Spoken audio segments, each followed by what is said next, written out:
Dwight, I'm just obviously wondering what you thought of the reception that at the shows of solidarity got last night, and also what you thought of Gregg Popovich and Jonathan Isaac and a few people not kneeling for the anthem. I think for us, it was important to show solidarity with some of the conversations that are going on in this country outside of this bubble, about racial justice, about equality, and things that we all feel very strongly about. And obviously, we didn't want to feel like being here took us out of those conversations.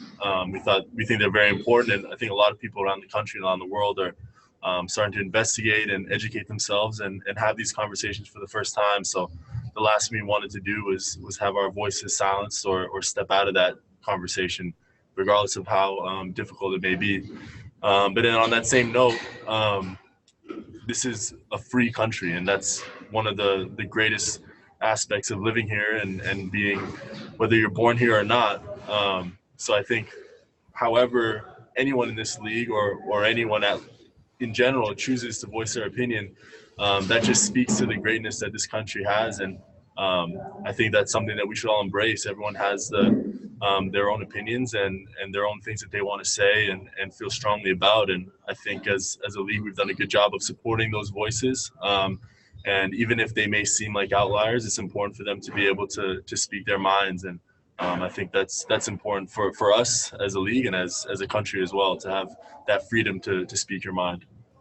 Thank you. Thanks, Dwight. Next up will be Callie.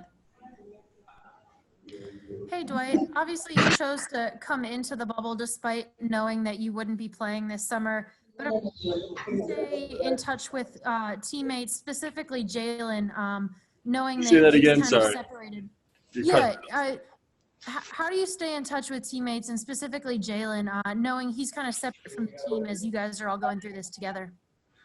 Yeah, it's obviously tough not having here on a bunch of levels. I mean, competitively, he brings a lot to our team as a steady guard and a guy that can put the ball in the basket and defend multiple positions. But just the nature of this environment and how close we are as a team, we definitely miss him socially. We miss him, the times that we're spending together here in this bubble scenario. It's definitely tough without him here because of how big of a part he is of this team. So, I mean, FaceTimes and online gaming and things like that, kind of the standard, the norm that we've kind of gotten used to with this whole, situation the world is in right now with the pandemic. We've kind of just extended, I guess, through this bubble time as it pertains to JB. But yeah, we definitely miss him, and we talk about him and think about him on a daily basis. And now that competition has begun, we miss him even more. What are your go-to games with him? JB's a Call of Duty guy. I haven't had the courage to jump on the sticks with him myself because he's good. He's a very good basketball player, but he's a better smack talker. So I'm leveling up my my arsenal before I take him on. But we got a bunch of guys that play with him on a daily basis. Good deal. Thank you. I think we've all noticed that about Jalen on Twitter. Okay, next up is going to be Dorothy. Dwight, hi. How are you serving as a de facto coach and cheerleader and motivator during this time, especially now that the seeding games have begun?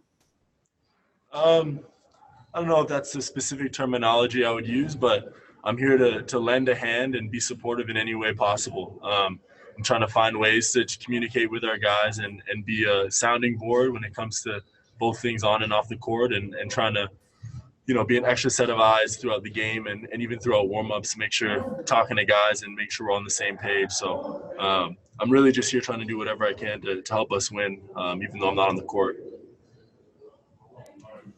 Thanks. We'll do one more with Brad in the room. Team leader, how would you gauge the team's mood last night and today? And I know a lot of the team's focus has actually been to try to move up in the standings. It's going to be a tougher road now. So I'm wondering if you could address that. First, yeah, that's a very difficult loss. I mean, anytime you put up that many points and fall short, it stings, that's for sure.